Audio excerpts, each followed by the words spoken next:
کیا نشے کا مریض وہ جب شروع کرتا ہے نشہ تو اس کی وجہ یہ بھی ہو سکتی ہے کہ اس کو بہت ساری تکلیفیں ہوتی ہیں, غم ہوتے ہیں, درد ہوتے ہیں, کوئی اس طرح کے جن کو وہ نشے میں ڈبونے کی کوشش کر رہا ہوتا ہے, کوئی اس طرح کے بھی معاملات ہو جاتے ہیں؟ یہ پرانی باتیں ہیں, جیسے پہلے فلموں میں دکھاتے تھے دیوداس یا کوئی اس قسم کے دکھوں کی وجہ سے, تو یا شاعر لوگ بھی بعض اوقات ایسی باتیں کرتے تھے شراب کے حوالے سے.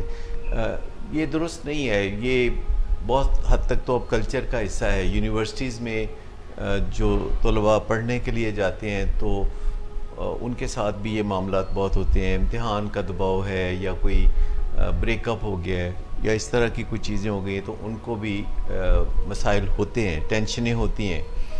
اور 21ویں صدی میں زندگی گزارنا تھوڑا سکلز مانگتا ہے. یعنی 20ویں صدی کی سکلز کے ساتھ آپ 21ویں صدی میں کمفرٹیبل نہیں ہو سکتے.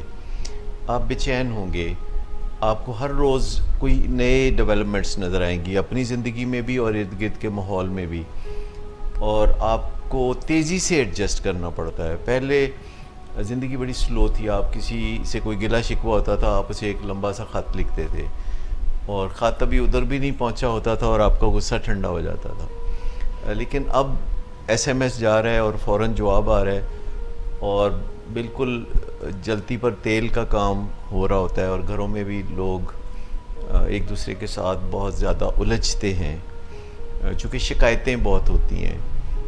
ہمیں کچھ نہ کچھ مشکلات کا سامنا ہوتا ہے جس کے لیے ہم پہلے سے تیار نہیں ہوتے, چونکہ ہم فورس ہی نہیں کرتے چیزوں کو, مستقبل میں نہیں جھانکتے, جسے کہتے ہیں begin with the end in mind آپ کی زبان میں.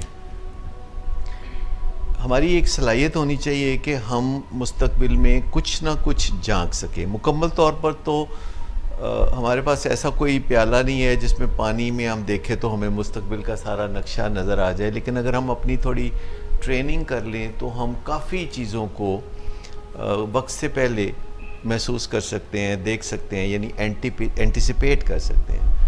اور اگر ہم چیزوں کو اینٹیسپیٹ کر رہے ہوں تو ہمیں گھبراہٹ نہیں ہوتی, لیکن اگر ہم چیزوں کو دیکھ ہی نہ سکیں کہ کیا ہونے والا ہے تو پھر بڑی اپریہنشن ہوتی ہے کہ پتہ نہیں یہ ہوگا کہ پتہ نہیں وہ ہوگا.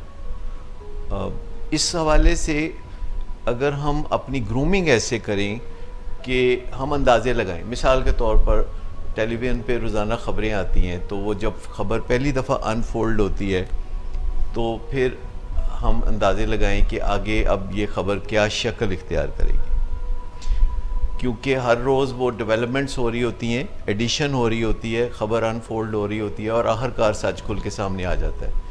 تو اگر آپ نے اس میں سنجیدگی سے دلچسپی لی تھی اور آپ نے اندازہ لگایا تھا کہ کل اب یہ خبر یہ شکل اختیار کرے گی اور پرسوں یہ ہوگا اور انجام کار یہ ہوگا, اور اگر آپ کا خیال درست نکلتا ہے تو یہ ریوارڈنگ ہے, اگر آپ کا خیال غلط نکلتا ہے تو یہ لرننگ ہے. تو دونوں چیزیں بہت کارآمد ہیں کہ آپ لرن کریں اور آپ ریوارڈ کریں اپنے آپ کو, اور آہستہ آہستہ آپ کو پتہ چل جائے گا کہ اچھا یہ ڈالر کا ریٹ اب آگے کیسے جانے والا ہے, یا سونے کا ریٹ کیسے بڑھے گا یا کم ہوگا, یا یہ جو خبر انفولڈ ہوئی ہے جس میں کوئی مرڈر ہوا ہے اور کل اس میں سے کیا نکلے گا کہ کوئی فیملی ممبر ہی بیچ میں انوالو تھا. شروع میں لگتا ہے کہ کوئی ڈکیتی ہوئی اور اس میں مرڈر ہو گیا. تو روزانہ جب آپ ان تجربات میں سے گزرتے ہیں اور آپ 5 سینسز کو بہت استعمال کرتے ہیں تو پھر چھٹی حصہ آپ کی ڈیولپ ہونا شروع ہوتی ہے. اور پریڈکٹیبلٹی ایک ایسی چیز ہے جو آپ کی زندگی میں بہت آسانیاں پیدا کرتی ہیں. جیسے اگر آپ کو پتہ ہو کہ جو آنے والا امتحان ہے اس میں سے کون سے 6 سوال ہوں گے,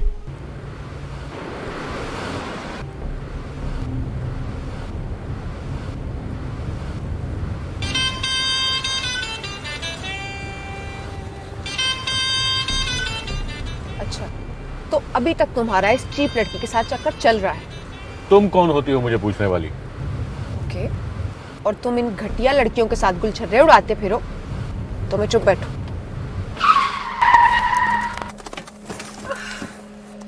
گیٹ آؤٹ. شراب نوشی کی وجہ کردار کی خرابی نہیں, موڈ کی خرابی ہے. شراب نوشی کبھی بھی نشے کی بیماری میں بدل سکتی ہے. نشے کی بیماری ہر سٹیج پر قابل علاج ہے. مدد حاصل کیجیے کیونکہ وہ ایسا نہیں کرے گا. ولنگ ویز سے مدد حاصل کیجیے.